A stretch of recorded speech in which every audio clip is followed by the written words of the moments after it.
You have come out and you said you are for Rick Santorum, and I thought you wrote a really good column in defense of Rick. Why did you settle on Rick Santorum?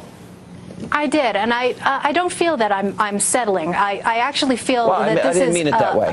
Right. That this is a very strong and viable candidate in the GOP field who represents and who can put together, I think, a very Reagan-esque coalition. And he certainly is doing it here in Colorado. I saw him earlier today. He's bringing out a lot of fiscal conservatives, social conservatives, and strong national defense and border security conservatives who are endorsing him and who understand that it's not just the GOP establishment that has objections to both Mitt Romney and Newt Gingrich. In fact, there are hundreds of thousands, if not millions, of grassroots Tea Party types who have a lot of reservations about both the moral baggage and ideological baggage of these flip-floppers, both Mitt and Newt, on core policy issues. And I think that's what Rick Santorum has done really well. Let me ask you this, to the issues here. Environment. He's never dabbled in these eco-radical ideas that both Mitt and Newt have. On the individual health care mandate. But this is an important question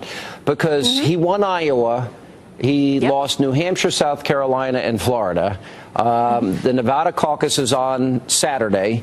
February is wide open. Does he need to win another race or have really good showings to prove or to make the point that he was making last night, that he should be, quote, the conservative alternative if you believe in the Romney, non-Romney narrative? He's running a completely grassroots campaign here. He was able to raise more than $4 million in January.